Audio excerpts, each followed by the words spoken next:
চিঠি দেবো। ও সুবেহ সাদিক একটা মিডিয়া আছে, ছাত্র তো কেউ জানে না, না লাইন দিয়ে দিছে। ও আচ্ছা আচ্ছা, সুবেহ সাদিক একটা মিডিয়া আছে, সবার তো মনে মোবাইল আছে না? ও আচ্ছা, তাহলে আজকে রাত্রে চার্জ দিয়ে দেখেন।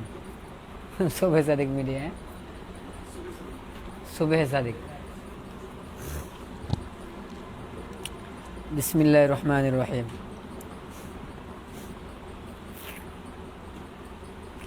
আসসালামু আলাইকুম রহমতুল্লাহি আসসালাম। হজরত, আমার প্রশ্ন হলো, কেউ যদি নিজেকে মুসলমান দাবি করে, মাঝে মাঝে নামাজও পড়ে, কিন্তু সে এমন কিছু কার্যকলাপে লিপ্ত যা থেকে বুঝে আসে যে সে কাফেরদের এজেন্ট বাস্তবায়ন করতে চায়, তাহলে তার ইমানের কি হুকুম? মুসলমান দাবি করে, মাঝে মাঝে নামাজও পড়ে, কিন্তু সে এমন কিছু কার্যকলাপে লিপ্ত যা থেকে সে আওয়াজ তো পিছনে যায় না মনে হয়।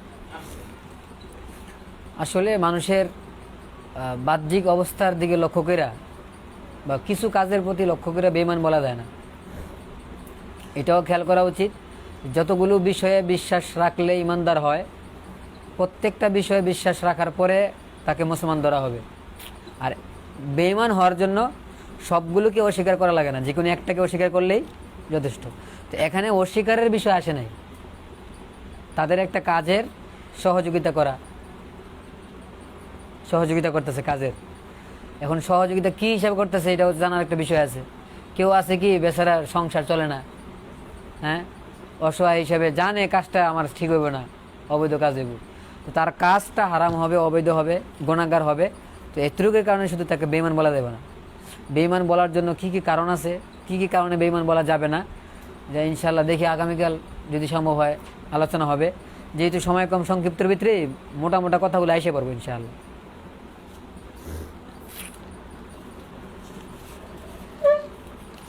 আহসানুল ফাতাওয়া আমরা জানি। এখন যে প্রশ্ন করলো সে তো এই কিতাব মানবে না। এখন যুগের চাহিদা হলো যে যেভাবে বুঝে তাকে সেভাবে বোঝানো। এক্ষেত্রে ওই ব্যক্তিকে কিভাবে আমরা বুঝাবো যে সাধারণের জন্য দলিল নাই? আমার আলোচনা শুনলে তো এটা নিজের থেকে বলা দরকার। নাম্বার এক নম্বর, তার পরিচয় জানা। আপনার মাসাইল দরকার না দলিল দরকার? মাসাইল দরকার হইলে আমি এখন আপনাকে মাসাইল বলবো যদি আমার জানা থাকে। আর যদি দলিল দরকার হয়, তো মাসাইল জানার জন্য আলাদা আলাদা বিশেষ কোনো যোগ্যতা লাগে না, কথা বোঝার ক্ষমতা থাকলে যথেষ্ট, ভাষা বোঝার ক্ষমতা থাকলে। আর দলিল বুঝতে হলে সময় লাগে। এটা যেরকম মেডিকেলের মধ্যে শুধু ট্যাবলেট লাগবে, আমার ওষুধের দোকানে গিয়ে ওষুধ কিনলাম, এটার জন্য আমার বছর বছর সময় দিতে হইব না। কিন্তু এই ওষুধটা এই রোগের জন্য কেন, কি কারণে, এটা যদি আমি বিস্তারিত জানতে চাই তো আমার মেডিকেলে পড়ালেখা করতে হবে। হার কাজের জন্য হার জায়গা না, জায়গা ভিন্ন। তো মাসালার জন্য জায়গা আলাদা, দলিলের জন্য জায়গা আলাদা, ওষুধের ফার্মেসির জায়গা আলাদা, আর ডাক্তারি বিদ্যা শিখার জন্য মেডিকেল হল আলাদা, মেডিকেল কলেজ আলাদা। তো তাকে এই বিষয়টা বুঝাই দিতে হবে। যদি তার মাথায় যদি সমস্যা থাকে তাহলে তো বুঝাই পারা যাবে না। যদি আকল ঠিক থাকে, আমার এই অল্প একটু কথা সে বুঝে দেবে। কিন্তু এর আগে দেখার বিষয়, এটা তো রদ্দে ফেরাকে বাতিলের মধ্যে আসবো, এই জন্য আমি বলি নাই। আমি জানি প্রত্যেকটা সওয়াল এগুলো আমার কথায় আইসে দেব। সেখানে প্রথম কথা হবে, যার সাথে আমার কথা শুরু হবে তার সাথে আমার পরিচয় লাগবে। পরিচয় স্যার আমি কথা বলবো কেন? প্রথম আমার দরকার তার সাথে আমার পরিচয়। পরিচয়ে স্পষ্ট হয়ে দেবো সে আমার কথা মানবে কি মানবে না, পরিচয় স্পষ্ট হয়ে দেবে। কেউ আছে বুঝা মানে না, আর কেউ আছে না বুঝা মানে না। যে না বুঝা মানে না, তার যদি দিলের ভিতরে কোনো খারাপই না থাকে, তো বুঝাইলে একসময় সে বুঝে আসে পারে। আর যে জিদ্দি, এরা বুঝান যায় না।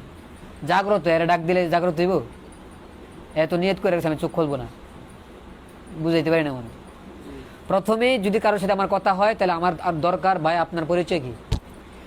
যদি পরিচয় ছাড়া আমি কথা শুরু করে দেই, হইতে পারে আমি লজ্জিত হওয়া লাগবে। হ্যাঁ, এটা ফেরাকে বাতালে আসতো আগে। পরিচয় ধরন কি, আপনি কি মুসলিম কি অমুসলিম আমি তো জানি না। আপনি কি মুসলিম না অমুসলিম আমি তো জানি না। ভাই আমি মুসলিম। মুসলমান হওয়ার পরে আপনি কি আহলুস সুন্নাহ জামাতের অন্তর্ভুক্ত কি অন্তর্ভুক্ত না? এখানে আর অনেক প্রশ্ন আসবে, প্রশ্ন আসছে তো প্রশ্নের জবাব আছে। আমি মুসলমান, এটি তো যথেষ্ট। আবার আহলুস সুন্নাহ জামাত বলার কি দরকার? বলবো না? যেটা এখন এটা বইলা সবাই রে মাইর দেয় আর সবাই চুপ হয়ে দেয়। আচ্ছা আমার পরিচয়, আমি কোন দেশের? কথা বলে না কে? বাংলাদেশ বলার কি দরকার? আমি বলি আমি দুনিয়ার। বুঝাইতে পারতেছি? আমি এটা বলি আমি দুনিয়ার শেষ। দুনিয়ার ভিতরে বাংলাদেশ আছে তো, আর কি দরকার? মানবো না? দুনিয়া বললে আবার প্রশ্ন আইব, মিয়া দুনিয়া অনেক বড়। বলবো না? হ্যাঁ, এগুলো ওই কথা বলতে আসবো। এরপর ঠিক আছে, আসছে যেহেতু আমি বলে দিই। বাংলাদেশের বাইরে থাকলে আমাকে বললে আমি বলবো বাংলাদেশ। আর বাংলাদেশে থাকা অবস্থায় যদি আমাকে বলা হয় আপনার বাড়ি কোথায়, আমি যদি বলি বাংলাদেশে, এটাও হাস্যকর। এটাও কি হাস্যকর? বাংলাদেশের ভিতরে থাকলে আমার বলতে হবে আমি কোন জেলার, আর জেলার ভিতরে থাকলে আমার বলতে হবে কোন থানার, থানার ভিতরে থাকলে আমার বলতে হবে আমি কোন ইউনিয়নের, কোন গ্রামের। গ্রামের ভিতরে যদি আবার পেস্ট লাগে, বাপের নাম এক, পোলার নাম এক, না তো মহল্লা বলতে হইব অবশ্যই। আর মহল্লা হয়ে গেলে স্পষ্ট হয়ে যায়। এরপরও যদি পেস্ট লাগে তাহলে নাম একটা করে বাড়বো। নাম এক হয়ে গেছে তো বাপের নাম কি, বাবার নাম এক হয়ে গেছে, দাদার নাম কি, আসবই। যতক্ষণ পর্যন্ত আমার প্রশ্ন বাকি থাকবে না, ততক্ষণ পর্যন্ত আমার ওই জায়গা পর্যন্ত যদি আমি না পৌঁছি, প্রশ্ন একটা পর একটা আসতে থাকবে। এই জন্য আমি ডাইরেক্ট বইলা ফালাই অমুক থানাত বা অমুক এলাকায় আমার বাড়ি, আমি অমুকের ছেলে, শেষ, এক কথা শেষ। কে ভাই আপনি এইভাবে না বলে ডাইরেক্ট বলতেন আমি দুনিয়ার বাসিন্দা। ওইভাবে বললে অনেকগুলো প্রশ্ন আসবে। অনেকগুলো প্রশ্ন থেকে বাঁচার জন্য আমি ডাইরেক্ট বলে দিছি আমার এলাকা অমুক, আমি অমুকের ছেলে। কথাটা ঠিক আছে? ঠিক তেমনিভাবে আমি যদি বলি আমি একজন মুসলমান, আমি একজন মানুষ, তো মানুষের ভিতরে ভাগ আছে মুসলিম অমুসলিম। মুসলিম হয়ে আবার দুই ভাগ আছে, আহলুস সুন্নাহ ওয়াল জামাত। কেউ মন মতো মানে, কেউ মন মতো মানে না, শরীয়ত মতো মানে। মন মতো যারা মানে এদেরকে বলা হয় হুম আহলুল বিদআতি ওয়াদ দালালা, গোমরা, পথভ্রষ্ট। আর যদি বলেন না হুজুর শব্দ আরেকটা লাগাম কি, আমি উম্মত, শেষ, নবীর উম্মত। তো উম্মতে ভাগ আছে, উম্মতে দাওয়াত, উম্মতে ইজাবাত, ভাগ নাই? তো সওয়াল তো আসবেই। তো এক কথা যদি আমি বলে দিই আমি আহলুস সুন্নাহ ওয়াল জামাত, হানাফি দেওবন্দি যদি বলে দিই, অনেক সওয়াল থেকে স্পষ্ট হয়ে যাবে। তো এই কথার ভিতরে আবার প্রশ্ন আইব, হানাফি বলার কি দরকার?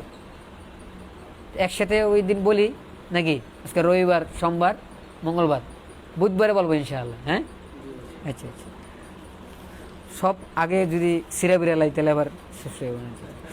আহলে এলেম হওয়ার জন্য জানা দরকার, এখন তারা দলিল চাইলে না দিলে তা আহলে এলেম হবে না।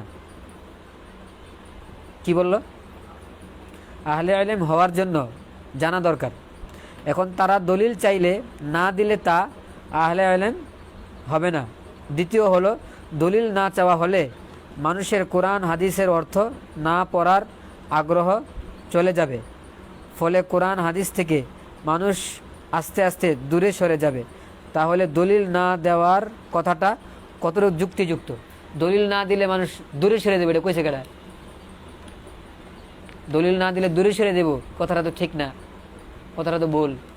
মানুষ আমার প্রতি যদি আস্থা থাকে, আমার প্রতি যদি এতেমাদ থাকে, আমি দলিল দিলেও মানবে, দলিল না দিলেও মানবে।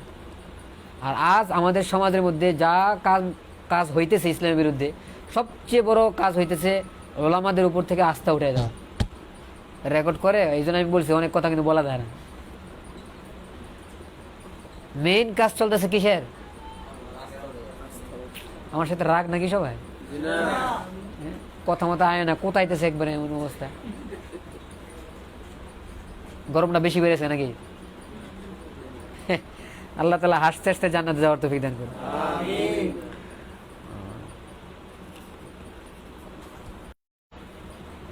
ইসলামের উপর থেকে আস্থা উঠে নাও, চাই শক্তিশালী দলওয়ালারা করুক আর দুর্বল দলওয়ালা করুক, ইসলামের ভিতরে থেকে করুক, ইসলামের বাহিরে থেকে করুক, মেইন টার্গেট একটাই, আলেমদের প্রতি মানুষের যাতে করে সম্মানটা উঠে যায়। এত দলে ভাগ হইতেছে কেন? আমরা তো আর সব কিছু জানি না। জানি অনেক সময় এমন হয় বর্তমান কী হইতেছে আমরা জানতাম না, আগামী 20 বছর পরে 40 বছর পরে এই জমানার ইতিহাস লেখা হবে, তখন অনেক কিছু সামনে আসবে। বুঝাইতে পারি না, সব শব্দ আমি বলতাম না, কিছু আমার ভঙ্গিমা দেখে বুঝাই নিতে হইব। অনেক রাষ্ট্রের প্রধান রাষ্ট্রের চালায়া রিটার্ন হয়ে গেছে, স্বাভাবিক জিন্দিগি গুজরাইতেছে, 20 বছর পরে তার নামে মামলা, শেষ পর্যন্ত ফাঁসির আসামি হয়ে যায়। বেচারা কি গেল, সাধারণ জনগণ তো আরে বাবা দিছে এই সময়, পরবর্তী জানি না আরে হয়তো মারাত্মক খারাপ ছিল, বাটপার। ওই যে বললাম ইতিহাস সাথে সাথে আইসা পড়ে না, একটু সময় নেয়। যেমন আমি মেসাল দেই, ওসমান রাদিয়াল্লাহু তাআলা আনহু শহীদ হয়েছেন কি হয়েছেন না? জিলহজ মাসের 18 তারিখে। আমাদের কিন্তু এটা উচিত, কষ্ট লাগে আমরা যেইভাবে ওয়াজ করি নবীর জীবনীটা একটু বেশি করে বলা দরকার। এবং শুধু এমন জীবনী না হয় আরেকজনকে খোঁচা দিলাম খালি, না, ধারাবাহিক কিছু জীবনীটা মানুষের সামনে তুলে দেওয়া দরকার। ঠিক তেমনিভাবে আর কারোর জীবনী বলি আর না বলি, কমাস কম 4 জন খোলাফায়ে রাশেদ, এই 4 জনের জীবনী মানুষের সামনে তুলে দেওয়া দরকার। যদি একটা মানুষের জীবনের মডেল যদি আমি মানুষের সামনে না রাখি, তো তারা শুধু কিতাব পড়ায় আমি ভালো বানাইতে পারতাম না। এই মাদ্রাসায় এই নিজামটা করা হয়েছে কেন? শুধু কিতাব পড়ে কি সবাই ভালো হইতে পারতো না? না, উস্তাদ ছাত্রের সোহবত, রাত দিন তাকে দেখা শেখা। মেইন টার্গেট হলো একজন মানুষের মডেল তার সামনে থাকবে, সে আশা করবে, সে টার্গেট নিবে আমি তার মতো হব। যেমন অনেক বাচ্চাদেরকে জিজ্ঞাসা করলে এখন বলে আহলে হক না হইলো যে বক্তার বয়ান শুনে। একজন জিজ্ঞাসা করে, কি ভাই আপনি কি নিয়ত করছেন? হুজুর দোয়া করেন আমার ছেলেটা অমুক বক্তার মতো হইব। তার বয়ান শুনে তার কাছে তার পছন্দ লাগছে, ভালো লাগছে, এখন তার টার্গেট এইটাই। তো ছেলের ভিতরে এটা আইসে পড়ে, জি হুজুর আমিও তার মতো হব। এখন যদি আমি তার সামনে একজন আদর্শ ব্যক্তির মডেল রেখে দিই, তো সেও তো টার্গেট নিব যে আমি তার মতো হব, ঠিক না? আমি আলোচনা করি, পেশ করি, ছাত্রের সামনে পেশ করি, অথবা আমি আওয়ামের সামনে পেশ করি। হয় না রে ভাই, হয় না। এই কাম কাম করতে করতে আসল কামানোর সময় কমে দেয়। মুফতি আমিন সাহেব রহমতুল্লাহ আল্লাহ হুজুরের বাগান, কবরটা জান্নাতের বাগান বানায়। হুজুরের আমি একটা মাকুলা শুনছি, হুজুরে বলছেন হুজুরের আমল ছিল দৈনিক যেরকম কোরআনের তেলাওয়াত করতেন, দৈনিক রসুলের কিছু কিছু সিরাত পড়তেন, মোতালা করতেন দৈনিক। হুজুরের সাথে যারা ছিল, আমি একজনের কাছে শুনছি, হুজুরের যদি কোথাও যাইতেন তো হুজুরের গাড়িতে রসুলের সিরাত জীবনেই অবশ্যই থাকতো, মোতালা করতেন। তো ওনাদের ভিতরে রসুলের এশক, দিনের জজবাত আসবো না তো কার ভিতরে আসবো? ও আমরা হঠাৎ করে একদিন একজন, আরে নবী চিনো, নবী যেই জিনিস আল্লাহ, এইটা তো আর পুরা জীবনে হইল না ভাই। যে সমস্ত ভাইদেরকে আমরা গালি দেই, এরাও দেখা যাবে যে সারাটা বয়ানে হয় আমার গাইল লেব, যে গাইলেও না গাইলেও রসুলের জীবনীটা পেশ করো না, যেটা গ্রহণীয়। আবার বলবো সারা জীবন ওই বয়ানটা, যে বয়ানটা গ্রহণ করার কথা না, শুধু শোনার কথা। তো শোনার কথাটাকে আমরা বাদ দিব না, শুনবো, কিন্তু ওইটা আমার আসল জিনিস, যেটা আমার অনুসরণীয় আমরা পেশ করবো। ওসমান রাদিয়াল্লাহু তাআলা জীবনীতে আমি পাইছি, ওনার এন্তেকালের পরপরেই ইসলামী সাম্রাজ্যের সীমান্তে হামলা হয়েছে রোমের পক্ষ থেকে। কার পক্ষ থেকে? সাহাবায়ে কেরামের কাছে খবর আসছে যে হামলা হয়ে গেছে। হামলাটা এতদিন হামলা করে নাই, এখন আজকে হামলা করছে, নিশ্চিত খবর পড়ছে যে আমাদের খলিফার এন্তেকাল হয়ে গেছে। তো ওই সময় তো মোবাইলের যুগ না। সাহাবায়ে কেরাম আশ্চর্য যে এত দ্রুত খবর গেল কিভাবে, এত দ্রুত খবর গেল কিভাবে। মিশরে এক গোয়েন্দা গ্রেফতার হয়েছে, তাদের গোয়েন্দার সিস্টেম তো আজকে নতুন না, আগের থেকে চলে আসতেছে। ওই গোয়েন্দারা ধরার পরে তাকে জিজ্ঞাসা করা হয়েছে, এত দ্রুত খবর পাইলো কিভাবে যে খলিফা শহীদ হয়ে গেছে? এত দ্রুত খবর পাইলো কিভাবে, মানে একটু মেন নাটের গুরু তো উনি শহীদ করার জন্য 1,30,00,000 দিনার কি দেড়হাম খরচ করছে, আমার এটা কি মুহূর্তে স্মরণ নেই। 1,30,00,000 খরচ করছে শুধু মেন টার্গেট খলিফাকে কি করা, শহীদ। ওই মুহূর্তে কি ইতিহাসটা সরাইছে? তো এত সরাই, কিন্তু পরে খবর আইছে, আজকে ইতিহাসে লেখা আছে, কিন্তু আমরা পড়ি না, জানি না। যেমন বড় বড় কাজগুলোর পিছনে অনেক মানুষের হাত থাকে, কিন্তু আমরা তাৎক্ষণিকভাবে জানতে পারি না। ইতিহাসবিদদের যদি চোখে পড়ে যায়, কানে আইসা যায়, সেটা ইতিহাসে রেকর্ড হয়। এটা পরে অনেকের হাতে যাইতে অনেক সময় লাগে, বুঝাইতে পারি না। মনে আগেও ছিল, আজও আছে। মানুষের গোলাম কাদিয়ানিকে দাঁড়া করানো হয়েছে কেন? এরা গবেষণা করে দেখছে মানুষ আর যাই হোক সবচেয়ে বেশি ভালোবাসে নবীকে, আল্লাহর পরে কারে ভালোবাসে? নবীরে। নবী যা বলে বুঝে মাথা খারাপ। এখন তুমিও কবে মাথা খারাপ? কি রাতারাতি বলে বাইতুল মুকাদ্দাস গেছে গা, রাতারাতি বলে 7 আসমান ঘুরে আয় পড়ছে, খোদার লোক দেয়া ফিরাইছে, এটা কোনো কথা? কয় যদি মোহাম্মদ বলে থাকে অবশ্যই সত্য বলছে, এটা কই আরো বিপদ লাগে। এখান থেকে আমরা কি সবক দেই? যেন আবু বকর বুঝাইতেছেন যে আমি তো আকলের কালিমা পড়ি না, আমি মোহাম্মদের কালিমা পড়ছি না, বুঝে আসলে আমি মানবো, বুঝে না আসলে মানবো না। না, এই জন্য আমাদের এখান থেকে সবক নেওয়া দরকার।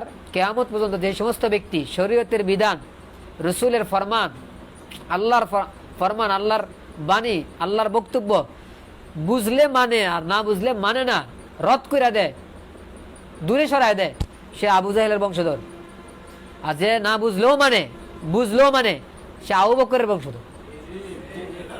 জজবাতের সাথে তো জজবা মিলবো না। আচ্ছা আচ্ছা, কথা লম্বা হয়ে দেবো, আমি ওইখানে বলে দিলাম। আচ্ছা, আহলে হাদিস এবং ইবনে তাইমিয়া রহমতুল্লাহ আলাইহি এর ব্যাপারে আমাদের আকীদা কি হবে? ইবনে তাইমিয়া রহমতুল্লাহ আলাইহি উনি হকপন্থী, হাম্বলি মাযহাবের, উনি হকপন্থী। কিছু গুমরাহি এক জিনিস, তাফারুদাত কিন্তু আরেক জিনিস। গুমরাহি এক জিনিস, এত বড় হয়, আর তাফারুদাত কারে কয়? একদম গভীরে না পৌঁছলে কথা মজা বুঝে আছে না। তাফারুদাত কারে কয়? আমাদের নানুতুবি রহমতুল্লাহ আলাইহি, কাসিমুল উলুম ওয়াল খায়রাত, আল্লামা কাসেম নানুতুবি রহমতুল্লাহ অনেক কথা আমাদের আকাবেররা বলে দিছে, এটা ওনার তাফারুদাত। কি অর্থ? ইসলামের বিরুদ্ধে কথাটা গেছে গা, মেন মাকসাদ ওনার কথাটা মানুষের বুঝে আসে না, ওনার থিওরিটা কথা কয় না, ওনার থিওরিটা বুঝে আসে না, তো বলে দিছে তাফারুদাত। এটা ওনার ক্ষেত্রে না, অনেকের ক্ষেত্রে বলে দেওয়া হয়। একটা মেসাল দিব আমি। মানুষও এন্তেকাল করে, নবীদেরও এন্তেকাল হয়। এন্তেকাল বেশ কম আছে, এন্তেকাল বেশ কম আছে। ইন্নাকা মাইয়িতুন ওয়া ইন্নাহুম মাইয়িতুন, আল্লাহ তাআলা মাইয়াত শব্দ 2 বার উল্লেখ করছে। কয়বার? তো সবাই বলে যে এখানে স্পষ্ট বলা হয়েছে জনগণও মরবে, নবীও মরবে, সবার মরা একই। নানুতুবি সাহেব রহমতুল্লাহ আলাইহি উনি বলেন যে যদি উভয়ের মৌত এক হইতো, তো মৌত শব্দটা একবার আনতো, 2 বার আনতো না। শব্দ যদি 2 বার আসে, তো একটা হইলো পরের শব্দটা আগের শব্দের একই অর্থ। যদি একই অর্থ হয় তো তাকিদের জন্য হয়, কিসের জন্য হয়? আর যদি পরের শব্দটা আগের শব্দের অর্থ এক না হইয়া ভিন্ন হয়, এটা ইস্তেনাফ বলে। কি বলে? আর বালাগাতের ময়দানে তাকিদের চাইতে ইস্তেনাফের দরজা বেশি বুলন্দ। আমি বুঝাইতে পারতেছি? কোরআনের ফাসাহাত, বালাগাত নিম্নমানের না উচ্চমানের? হুজুর বলে আমি তাকিদ না ধরে ইস্তেনাফ ধরবো। আমি আমার কোনো উসুল দিয়া কাজ করেন, দমক দিয়ে কাজ করেন না। উনি তো একটা উসুল দিয়ে বলছেন, উনি বলেন বেশ কম হবে। আর অনেকগুলো দলিল দিয়েছেন, বেশ কমটা এইভাবে ধরছেন। এটা তো আকীদার ক্ষেত্রে আসবো সামনে। হায়াতুন নবী সাল্লাল্লাহু আলাইহি ওয়াসাল্লামের যখন আলোচনা হবে, তখন এটার ভিতরে আলোচনা হবে। নওম আর মৌত ভাই বোন, নওম আর মৌত ভাই বোন। আবার বলতেছি, নওম আর মৌত, যদি মৌত বুঝতে হয় তো নওম বুঝা লাগবে। নওম যদি স্পষ্ট বুঝে আসে, মৌতরাও স্পষ্ট বুঝে আসবে। উম্মতের ঘুমে, নবীর ঘুমে যদি ব্যবধান থাকে, তাহলে উম্মতের মৌতে, নবীর মৌতে ব্যবধান থাকবে। যদি উম্মতের ঘুম আর নবীর ঘুম কোনো ব্যবধান না থাকে, তাহলে উম্মতের মৌত আর নবীর মৌত কোন ব্যবধান থাকবে না। এটা আমার বক্তব্য না, কার বক্তব্য? নানুদ্দিন রহমতুল্লাহর বক্তব্য। তো এখান থেকে আমরা, উনিও স্পষ্ট করছেন এটা ওনার একার দলিল না, এটা তো এই দলিলটা বুখারী শরীফে আছে। নবীজি সাল্লাল্লাহু আলাইহি সাল্লাম ফজর নামাজের সময় সাহাবায়ে কেরামকে বলছিলেন যে আমার কাছে দুজন ফেরেশতা আসছে আজকে, আমরা সবাই পড়ে আসছি, যারা দাওরা পড়ে আসছি। তো বলছে ফেরেশতা আসছে, পরে কি হয়েছে? কয়েক ফেরেশতা বলতেছে উনি তো ঘুমন্ত, আরেক ফেরেশতা বলতেছে উনি তো জাগ্রত। তো কথা দুই রকম হয়ে গেছে না? কথা বলে না? আর হাদিস ওয়ালাগো পেট ব্যথা হয়ে যায়। হ্যাঁ, এক ইমামে একটা কয়, আরেক ইমাম আরেকটা কয়। যে কোনো একটা হক হবে আর যে কোনো একটা বাতিল হবে, যে কোনো একটা হক হবে, যে কোনো একটা বাতিল হবে। তাহলে এখন এই ফেরেশতারে বলেন যে কোনো একজন ফেরেশতা হক, যে কোনো একজন ফেরেশতা বাতিল, সাহস আছে বলার? বলতে পারবো না। মুসা আলাইহিস সালাম, হারুন আলাইহিস সালাম একজন একজন দাড়ি ধরে টানছেনি? টানে নাই? তো লাগালাগি হয়ে গেছে। তো বলো একজন হক আরেকজন বাতিল, সাহস আছে বলার? বলে দেখো, পরের দিন জুতার বাড়ি ছড়িয়ে দেবো। তো সব সময় এমন হয় না যে দুইজন লাগিয়ে গেলে একজন হক হবে আরেকজন বাতিল হওয়াটা 100% শিওর না, শিওর না। লাগার পরও দুজন হক হইতে পারে, দুজন হক হইতে পারে। এই জন্য আমাদের যদি পেশ লাগে, তো যার মাঝে আমাদের এশকাল আসবে এটা সমাধান দেওয়ার জন্য তার উপরে যেতে হবে, তাহলে সমাধান হয়ে যাবে। যদি এশকাল হয়ে যায় মুজতাহিদের মাঝে, তো মেসাল পেশ করবো সাহাবায়ে কেরামের। আর যদি সাহাবায়ে কেরামের মধ্যে এশকাল আসে পড়ে, তো মেসাল পেশ করবো নবীদের। আমি বুঝাইতে পারতেছি? তাহলে পরেরটা যেহেতু উচ্চাঙ্গের মেসাল, তো ওইটা বুঝার কারণে নিচেরটা স্পষ্ট বুঝাই এসে পারবো। দুই নবীর ঝগড়া হওয়ার পরেও দুজন হক, ঠিক তেমনিভাবে দুই সাহাবীর মাঝে সামান্য বাক বিতণ্ডা হওয়ার কারণে, ঝগড়া হওয়ার কারণে ওনারা যেরকম হক ওনারাও হক। পূর্বের উভয় দলের মধ্যে দুই রকম মতামত রাখা সত্ত্বেও উভয়ে যেহেতু হকের উপরে আছেন, ঠিক তেমনি ভাবে মুজতাহিদের মাঝেও মতামত ভিন্ন হওয়া সত্ত্বেও উভয় হকের উপরে, উভয়ে। আওয়াজ তো বেশি হয়ে গেছে, আওয়াজটা বেশি না করলে যদি না বুঝে, কথা বুঝে আসতেছি নি? আচ্ছা, মাশাআল্লাহ মাশাআল্লাহ, আল্লাহর এনার্জি বাড়ায় দেখ। সাহাবায়ে কেরাম জিজ্ঞাসা করছে কার কথা ঠিক, তো রাসূল জবাব দিচ্ছেন উভয়ের কথা ঠিক। রাসূল কি বলছেন? উভয়ের কথা ঠিক। তো উভয়ের কথা ঠিক হয় কেমনে? যে ব্যক্তি, যেই ফেরেশতা বলছে আমি জাগ্রত, তার দৃষ্টি আমার দিলে, আর যেই ফেরেশতা বলছে আমি ঘুমন্ত, তার দৃষ্টি আমার চোখে। দৃষ্টি ভিন্ন হয়ে গেছে, কথাও ভিন্ন হয়ে গেছে। তো নানুদ্দিন শাহ হুজুর এখান থেকে নিছেন, ঠিক ঘুমের ক্ষেত্রে যেরকম ব্যবধান, নবীর ঘুম আমাদের ঘুম কিন্তু বেশ কম। নবী আমরা ঘুমাইলেই অজু ভেঙে দেব, ঘুমের মতো ঘুমাইলে অজু ভেঙে দেব। নবীজির অনেক সময় এমন হয়েছে, তাহাজ্জুদের সময় হুজুর তাহাজ্জুদ পড়ার পরে বেতের আগে শুইছে, শোয়ার থেকে উঠা বেতের নামাজ পড়ছে। আম্মা জান আয়েশা সিদ্দিকা রাদিয়াল্লাহু তাআলা আনহা উনি বলছেন যে আমি কিন্তু দেখছি আপনি ঘুমাইছেন। বিবি কিন্তু বিবি, উনি যেটা বলতে পারবো আমি কিন্তু এটা বলতে পারবো না, ঠিক না? কথা যেটা যে জায়গায় এই হিসেবে রাখতে হয়, আমরা অনেক সময় বুঝি না। বড় ছোট সাহাবীরে বড় সাহাবী বলছে কিরে এই কাম করলি কে, না আমরা ভাবছি উনি যেহেতু বলতে পারছে আমিও বলি। এই জন্য কথা এরকম হয়, উল্টাপাল্লা হয়। এই মাসা কয়টা উমরের মাসা, মনে হয় 22টার নাম উমর। আস্তাগফিরুল্লাহ, উমর কত বড় মানুষ, আদব দেখে নাম নেওয়া দরকার, 10 বার শ্রদ্ধা করে পরে নাম নেওয়া দরকার। হ্যাঁ, বাপ সাপটা এমন, আর 22টা। আমরা তারাবির মাসাইল বললে, তালাকের মাসাইল বললে এটা উমরের মাসলাই, উমর ক্লাসমেট।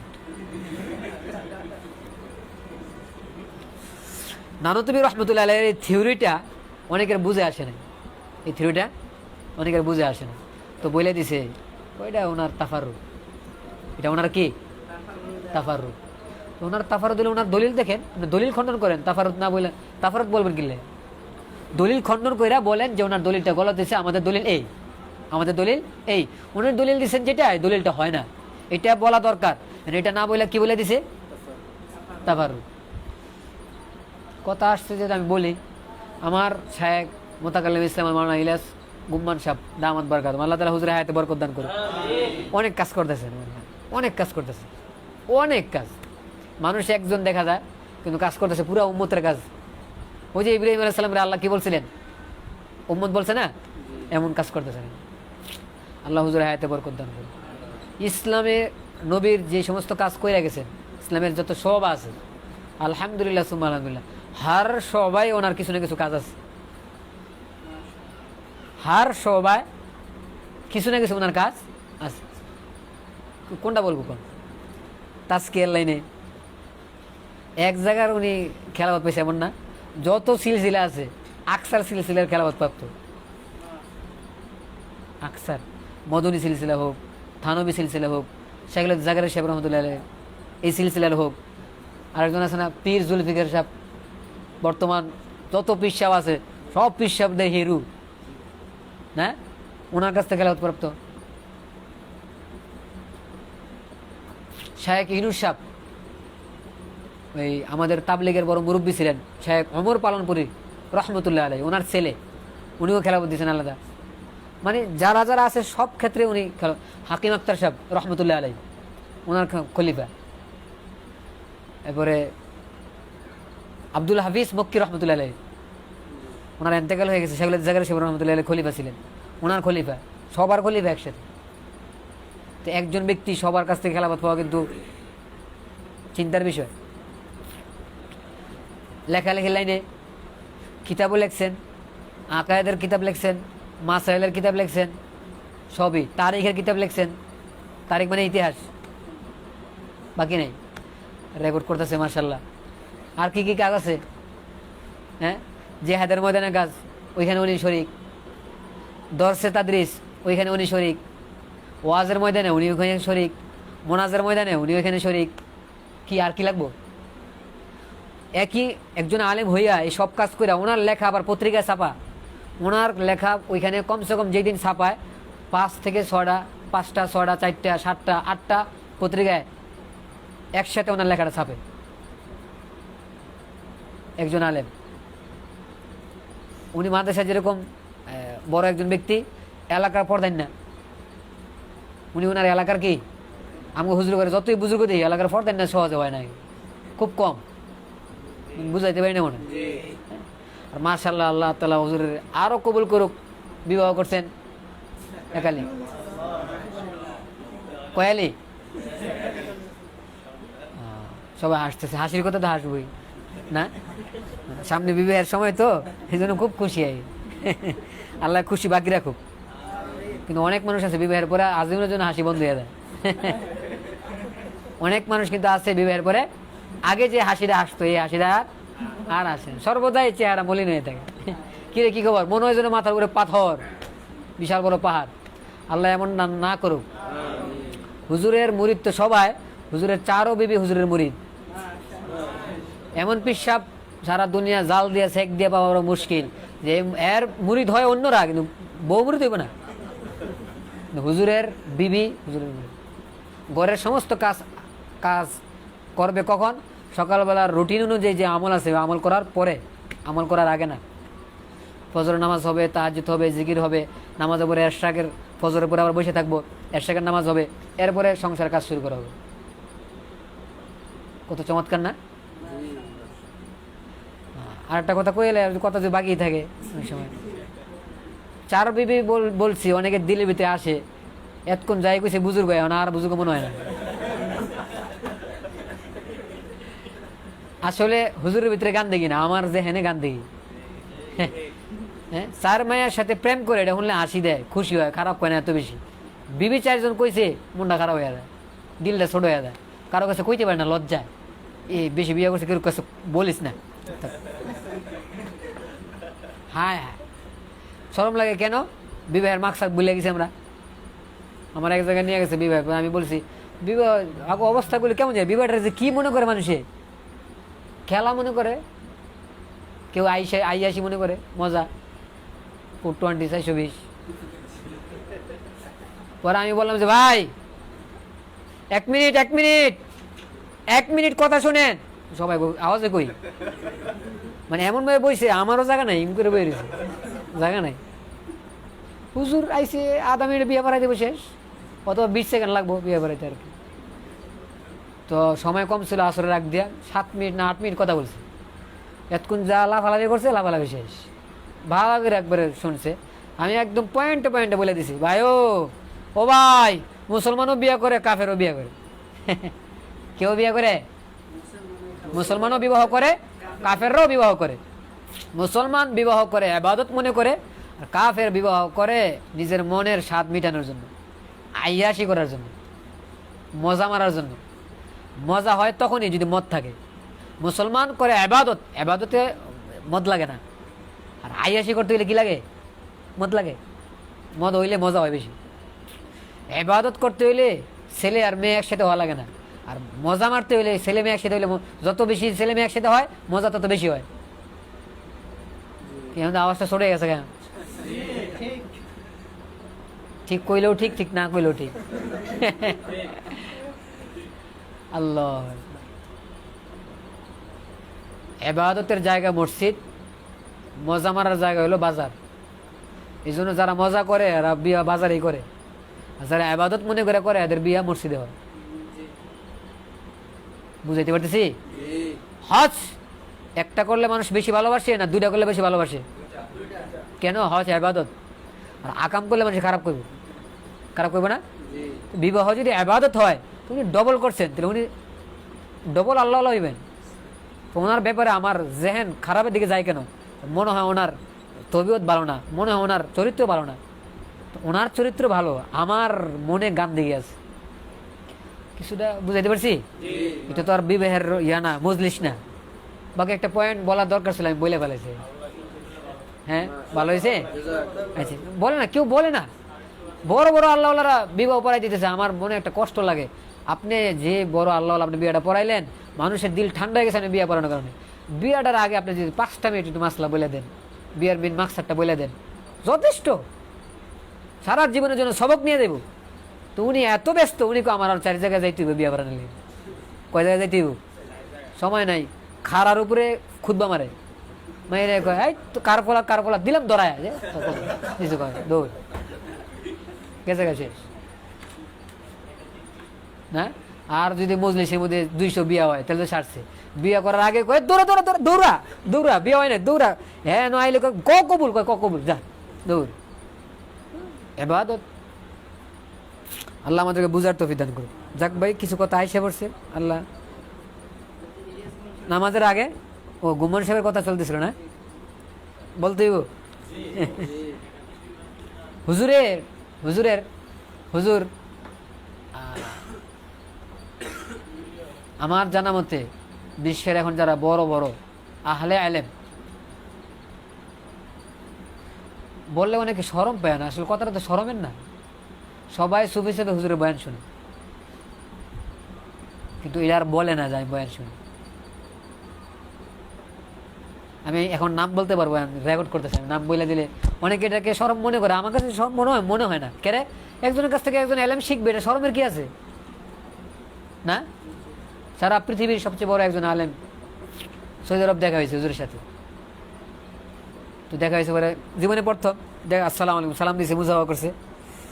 মুসাফা করার পরে হুজুরে বলতেছে मौलाना इलियास गुम्मन साहब, अच्छा अच्छा, आपसे मुलाकात तो पहली मर्तबा हुआ, लेकिन ज़ियारत रोज़ाना होते हैं आपसे। कोई मुलाकात तो हिस्सा आजका किन्तु ज़ियारत है प्रतिदिन। হুজুর জিজ্ঞাসা করছে কেসে, কীভাবে? পরে মোবাইল দেখাইলো, রোজানা आपका एक बयान सुनकर मैं सोता हूँ, প্রতিদিন আপনার একটা বয়ান শুনে আমি ঘুমাই। নাম বলি না, কেরা কি মনে করে, জন্য নাম বললাম না। বড় আল্লাহওয়ালা, বড় আলেম, প্লেনে বসা, এন্তেকাল হয়ে গেছে, ওনার নাম বলি ওনারা খুশি হয়ে বলতেন শেখ জাকারিয়া সাহেব রহমতুল্লাহ খলিফা আব্দুল হাফিজ মক্কি রহমতুল্লাহ। উনি কিন্তু আহলে আলেম ছিলেন। উনি এমন না যে এমনি একটু আমল টামল করছে, খেলাওয়াত পাই এলেছে, বুজুর্গ হয়ে গেছে, বুজুর্গের একটু একটু ধাক্কা লাগছে। উনি বুজুর্গ যেমন ছিলেন, আহলে আলেমও ছিলেন। আলহামদুলিল্লাহ, আমি ওনার হুজুরের ছাত্র। আমি দর্শন বিশেষ কোনো কিতাবের ছাত্র না, হাদিসে মুসালসালাতের ছাত্র আমি হুজুরের লিখিত ওই নিচে দস্তখত করা এই কী বলে এটাকে, সার্টিফিকেটটা আছে আমার বাড়িতে, আছে সনদ। হুজুর নিজে বলেন, হুজুরকে কি আমি প্লেনে বসা, চিন্তা করলাম প্লেনে যে টাইমটা বসা আছে, এখন তো আমার বিশেষ কোনো কাজ নাই, কিন্তু হুজুরের সামনে ল্যাপটপ ছিল। তো ল্যাপটপ খুইলা আমি চিন্তা করলাম তোর বয়ান শুনি আমি, হুজুর তো মুরিদ না, হুজুর তো তুই তাই করে কইতেই পারে। আমি চিন্তা করলাম তোর বয়ান শুনি। তো 2 ঘন্টা আমি তোর বয়ান শুনলাম।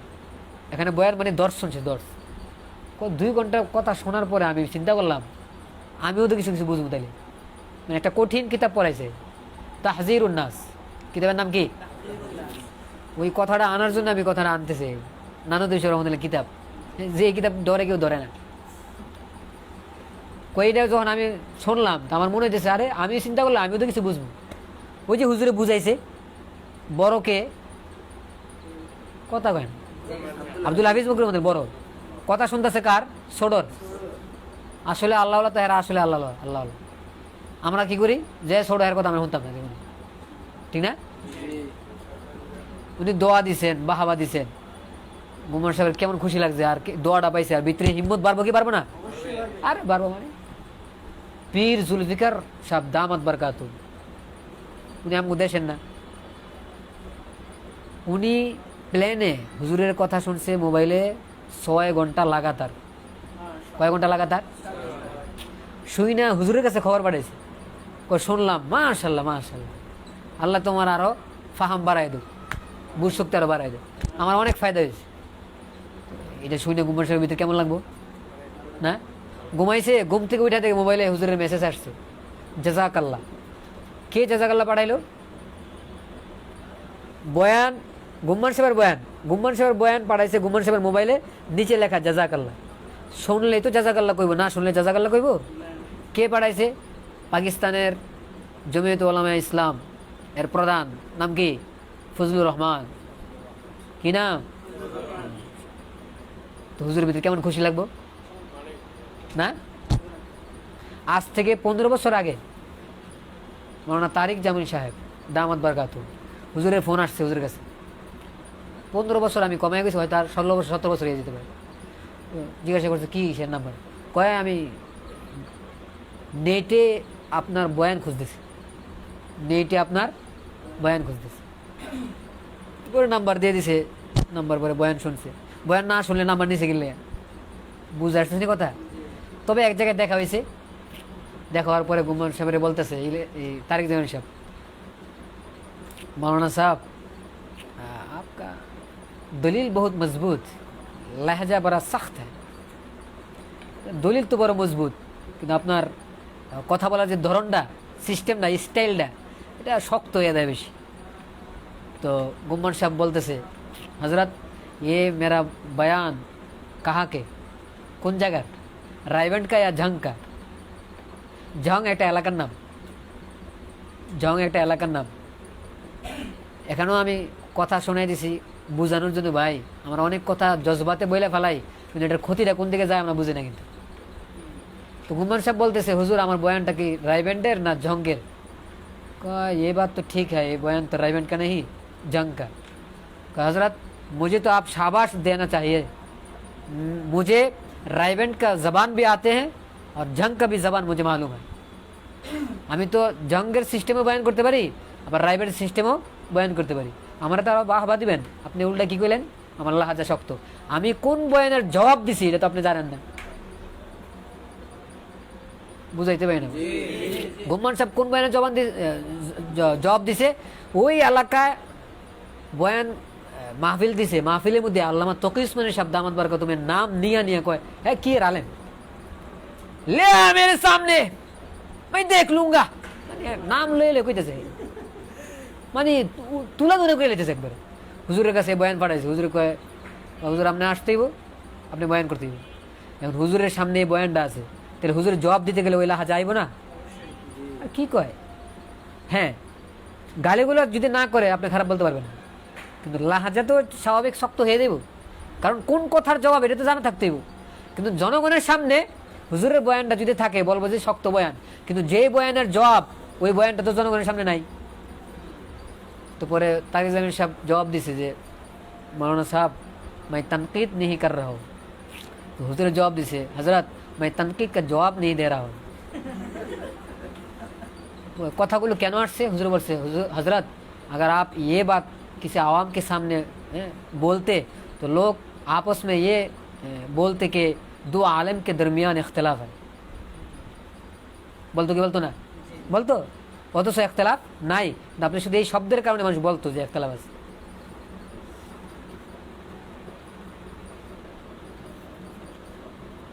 দারুল দেওবন্দে আমি যে বছর গেছি 2012-13, না 13-14, আমি নিশাব রহমতুল্লাহ যে বছর এন্তেকাল হয়েছে ওই বছর আমরা দাওরা পড়ছিলাম।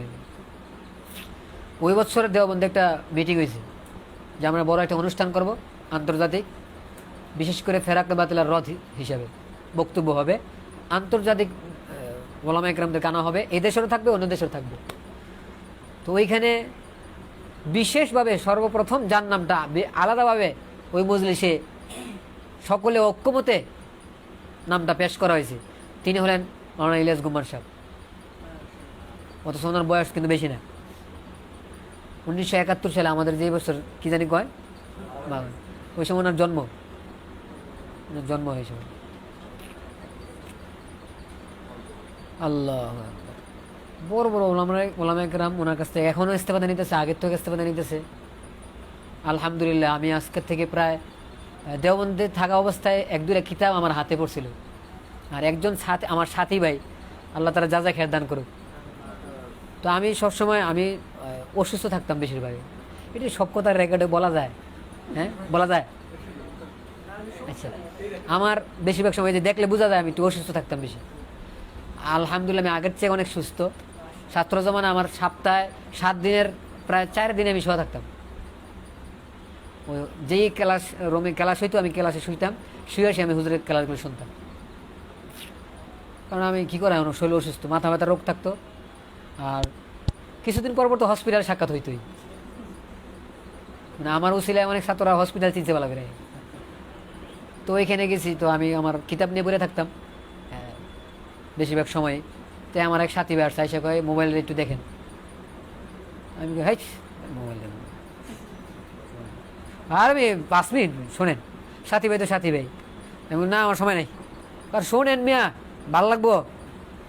তো 5 মিনিট আমি কই ভালো করে তাকাই না তাকাই, আমি দেখি আওয়াজটা কি, শুনছি আমি কই কী হয়েছে কী কইছে।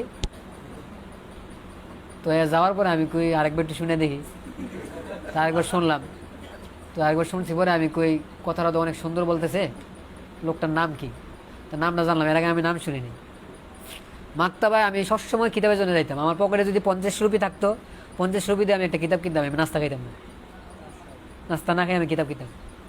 আলহামদুলিল্লাহ, আমার যেখানে আমি মাদ্রাসা থাকি, মাদ্রাসার কিতাব, বাড়িতে কিতাব, পুরা কিতাব আমার নিজের টাকা দিয়ে কিনা। আমি আমার কিতাব কাউরে দেও না। কেন? আমার মোতালার স্টাইল ভিন্ন, বাকি 10 জনের সাথে মিলে না।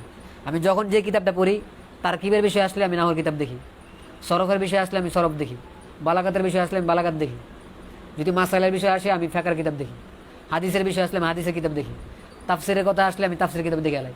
একসাথে সবগুলো মোতালা হয় আমার। তা আমি কীভাবে আমি কিতাব একজনকে দিতে পারি না। আমার একটা মানে একটা রোগ হয়ে গেছে আমার। আমার মা বলে যদি আমার আব্বার এন্তেকাল হয়ে গেছে, আল্লাহ তাআলা ওনার জান্নাত নসিব করুক, দোয়া আছে সবার কাছে। ছোটোর সময় আমরা যে সময় মুক্ত হয়ে পড়ি, বারবার বলতো পড়াতবো। আর সামনে তো কিছু বলতাম না, পড়াতবো আসতাম। তো আব্বা গেলে বলতাম এত পড়া পড়লে মানে বাঁচবো নাকি? ওই সময় তো বুঝি না। তো এখন এমন হয় যে ঈদের দিন ঈদের নামাজ পড়াবো আমি, ঈদের নামাজ, অথবা আমি নামাজ পড়াই না। তো ঈদের নামাজের আগে 20 মিনিট বাকি আছে, আমি 20 মিনিট কিতাব মোতালা করে পরে ঈদের নামাজ পড়তে চাই। আর ঈদের নামাজ পড়ে আইসে আমি আবার কিতাব নিয়ে বসে পড়ি। এটা আল্লাহ, আমি বালা সাজার জন্য বলতেছি না, মানে এমন একটা অভ্যাস হয়ে গেছে এমন। তো এখন আম্মাই বলে যদি এমন তোর আব্বা এটা দেখতো কত খুশি হয়ে যেত। আমার এন্তেকাল হয়ে গেছে 23 বছরে, আব্বার এন্তেকাল হয়ে গেছে। তো পুরা পড়ালেখাটা এইভাবে হয়েছে। ওইখানে কিতাব কিনতে গেছি, পরে হঠাৎ করে একটা কিতাব চোখে পড়লো, নাম লেখা মোতাকাল্লিম ইসলাম মাওলানা ইলিয়াস গুম্মান সাহেব। কিনে লাই কত টাকা ভাই? ছোট একটা রিসালা ছিল, আকিদার রিসালা মনে হইতেছে আমার।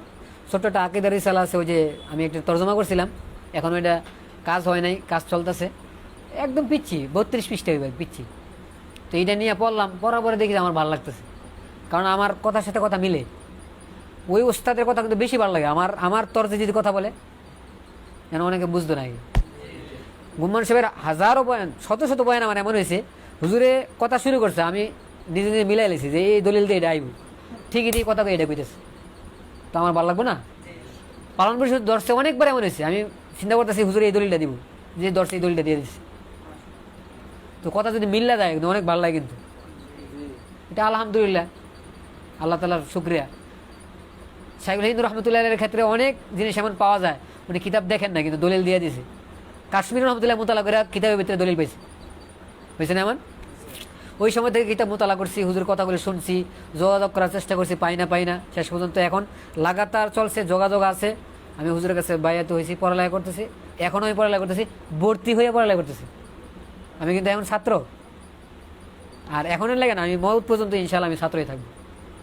আর আমি যে আজকে বাইরেতে যাই নাই, আমি আসি আজকে ওই ছাত্রের কথা মনে করে আমি ভয়ে বাইরে যেতে পারিনি। আমার কাছে সবচেয়ে ভয় লাগে ছাত্রদেরকে। ছাত্র আমার কাছে একটা আবেদন করছে, আমি আবেদনটা যদি পুরা না করি আমার ভয় লাগে যদি আল্লাহ রাগ হয়ে যায়। আবাসাওয়াতাল্লাহ আং জাহুলামা, মনে আছে? আসলে কথা বুঝলে অল্প কথাই যথেষ্ট, আর না বুঝলি তো না বুঝলি। আমরা এখন হয়তো একটু এই সাইডে বসা, কিছুদিন পরে কিন্তু আমরা এখানে বসবো, বা অনেকে হয়তো এখনই এখানে বসে, ভিন্ন জায়গায় ঘন্টা করায় না, করায়। আমরা কোনো সময় এখানে থাকতে এখানের অবস্থাটা মনে থাকে, আর এখানে আসলে কিন্তু আমরা ভুলে যাই। এখানে আসলেই ওই সাইডের অবস্থার কথা ভুলে যাই। একজনের বুদাম খোলা, কি খোলা কথা কেনা, ও আমি কারোর বুঝাইতেছি না, আমি মেসাল দিতেছি আমার এই আমার মতো ওস্তাদের সামনে তুই এইভাবে বইছস, জানোস না আমি কেডা? এক সময় কিন্তু আমি এখানে বসা ছিলাম, হয়তো আমারও বুদামটা খোলা ছিল। তো এটার কারণে একটা ছেলেকে এইভাবে শোয়ায় ফেলানো একবারে, হ্যাঁ ওইটা পড়ে গেছে।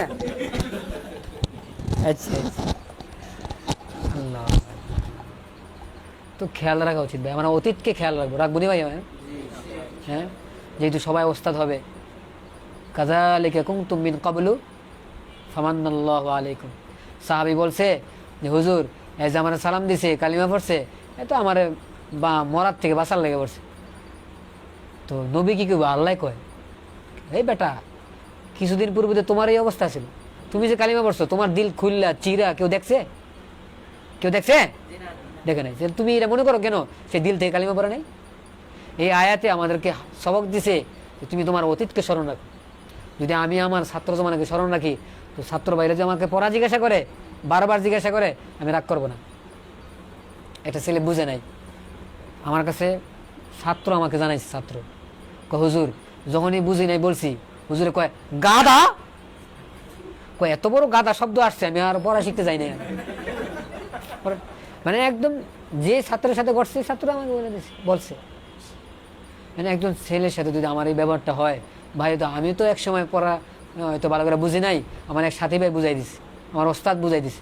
তো আমি আমার সাথী ভাইয়ের ছাত্রের প্রতি যদি এখন এই অবস্থাটা সৃষ্টি করি, আমি কিন্তু আমার অতীতকে ভুলে গেলাম।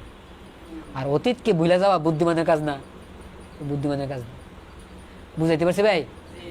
এক কথাই যথেষ্ট, জীবন ঠিক করা লাগে, বুঝাইতে পারি না। বৃত্তির পরে অহংকার হবে কেমনে? আমি তো একসময় এমন ছিলাম। নবীর আল্লাহ কি কয়? ওয়াদ-দুহা ওয়াল-লাইলি ইযা সাজা মা ওয়াদ্দাআকা রাব্বুকা ওয়া মা ক্বালা ওয়ালাল আখিরাতু খায়রুল লাকা মিনাল উলা ওয়ালা সাওফা ইউ'তিকা রাব্বুকা ফাতারদা আলাম ইয়াজিদকা ইয়াতীমান ফাআওয়া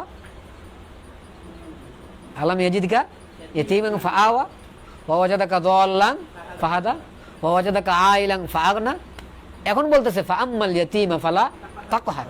আল্লাহ পারতেন প্রথমে বলতে ফাআম্মাল ইয়াতীমা ফালা তাকহার বলতে পারতেন না, বইলা আগে অতীতকে স্মরণ করেছে। তো অতীতকে স্মরণে রাখলে আমার জীবনও সুন্দর হবে, মানুষের সাথে আমার ব্যবহারও সুন্দর হবে। আমার শায়েখের কথা মনে এসে পড়ছে, ইলিয়াস গুম্মান সাহেব দামাত বারকাতুম, আল্লাহ কিভাবে কাজ নিতেছে। ওনার আব্বা একজন অন্ধ ব্যক্তি ছিলেন। কি ব্যক্তি ছিলেন? এখনো হুজুরের মাদ্রাসায় যদি কোনো ছাত্র অন্ধ কোনো ছাত্র আসে, অথবা কোনো ছাত্রের বাবা যদি অন্ধ হয়, হুজুরে উঠে গিয়ে তারা দৌড়ে বসায়। কে? আমার বাবার কথা স্মরণ এসে পড়ে, আমার অতীতের কথা স্মরণ এসে পড়ে। অতীতকে হুজুরে যদি কোনো ছাত্রের আর্থিক অবস্থা দুর্বল হয়, কখনই হুজুরে বিরক্ত হয় না। তা আমাদের অবস্থা এমন সময় এমন হয়ে যায়, যদি আমি কোনো একটা পর্যায়ে উঠে যাই, তো আমি অনেক সময় বলি যে ছাত্রদের জন্য সুযোগ আছে, এই আছে সে আছে, কিন্তু যদি যার সুযোগ দরকার সে যদি আমার কাছে আসে, আমি বিরক্ত হয়ে যাই। অথচ এক সময় আমি দরখাস্ত দিছি, সুযোগ নেওয়ার জন্য। আজ আমার কাছে সেই দরখাস্ত আসছে, আমি দরখাস্তকে ছিঁড়ে ফেলাই, দরখাস্তকে ফিকে দিয়ে ফালাই দেই। একজন কিন্তু দেখতেছে, একজন কি অতীতকে স্মরণ রাখা। আমার পুরো কথার খোলা ছিল কি ভাই, অতীতকে স্মরণ রাখা।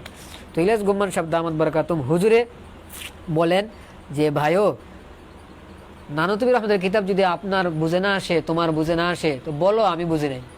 এটা বললো না যে হুজুরের কথাটা ঠিক না অথবা হুজুরের তাফারুদ। যিনি বুঝে তার কাছে যাও, তাহলে তো যথেষ্ট। আমরা তো এটা রাজি না। আমি তো বুঝি না, বুঝবো না, যে বুঝে তার আমি মানতাম না। এটা তো আহলে হাদিসের স্বভাব। একজন কে জানি জিজ্ঞাসা করছে আহলে হাদিসের পরিচয়, তাদের ব্যাপারে আমরা কি ধারণা রাখবো, জিজ্ঞাসা করছে না একজনে। তো এদের হুকুমটা আসবো সামনে, আমি কি বলবো এদেরকে, এদের বিষয়ে। এক হলো যারা কোরআন হাদিসের বিষয়ে জানে, আরেক হলো যারা জানে না কিন্তু জাননেওয়ালাকে মানে। আরেক ব্যক্তি হলো নিজে জানেও না, জাননেওয়ালাকে মানেও না, এর নাম আহলে হাদিস। বুঝাইতে পারি না। এক হলো নিজে জানে, আরেক হলো নিজে জানে না কিন্তু জাননেওয়ালাকে মানে। আর আরেক তৃতীয় ব্যক্তি হলো নিজেও জানে না, জাননেওয়ালাকে স্বীকারও করে না, এর নাম আহলে হাদিস। বুঝাইতে পারি না। কথা তো আসবো সামনে। গাড়ির পিছনে লেখা থাকে হরেন দিন জায়গায় নিন, লেখা থাকে না? আবার অনেক গাড়ির পিছনে লেখা থাকে থামুন, 100 গজ দূরে থাকুন, লেখা থাকে না? কি অর্থ?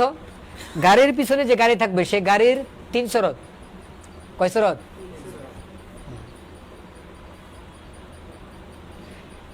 গাড়ির পিছনের গাড়িটার কাজ হলো কি, যদি রাস্তা ক্লিয়ার থাকে, ক্ষমতা থাকে, তাহলে সামনের গাড়িটাকে আমি পাস করে আর সামনে আমি চলে দেব, যেহেতু আমার ক্ষমতা আছে। এটা পিছনের গাড়িওয়ালার কাজ, ড্রাইভারের কাজ। তখন ছাড়বো, সামনের গাড়ি থামছে, আমারটা আমি থামাইবো। কটা হইলো? আরেকটা গাড়ি আছে, সামনে যাওয়ার যোগ্যতা নাই, পিছে সবর করার যোগ্যতা নাই, খালি গাইলে খালি গাইলে। এই যে তৃতীয় পর্যায়ে যে গাড়ি, এটা আহলে হাদিস। আমি বুঝাইতে পারি না এখন। হ্যাঁ, নিজে বুঝবো না, নিজে বুঝবো না, বুঝনেওয়ালাকে স্বীকারও করবো না। আজীব ইনসান। ইনসান কই তো আশ্চর্য লাগে, আমি কেমন ইনসান, আজীব হায়াওয়ান মেরে দিই নাকি? আজীব হায়াওয়ান। নিজেও বুঝবো না, বুঝনেওয়ালাকে স্বীকারও করবো না। আলাদা জাদুঘর রাখা দরকার, আলাদা জাদুঘর। এই জন্য আমি সকালবেলা বলছিলাম, এটা এমন এক জাতি, এক বিষয়ে ভয় করা দরকার, আরেক বিষয়ে ভয় না করা দরকার। ভয় করবো কোন বিষয়ে? যে কোনো সময় আমাকে ধোকা দিবে। আর ভয় করবো না কোন বিষয়ে? তার কোনো কথা দলিল নেই। হ্যাঁ, আয়াত পড়বো, হাদিস পড়বো, পড়লে কি দলিল হয় না, এটা আমি বলবো ওই সময়। আগে যদি সব ফাড়াই লাই তাহলে বুঝাইব না, সব ওই সময় বুঝাবো। কত বাজে? 35। এখন একটু ভালো লাগতে বেশি না? আচ্ছা আচ্ছা, চেহারা দেখলে বোঝা যায়। এমনকি সওয়াল চলবো না, থাকবো। চা ঠান্ডার মানুষ, মানুষ ঠান্ডা হয়ে থাকে, চা ঠান্ডা হলে কি হয়?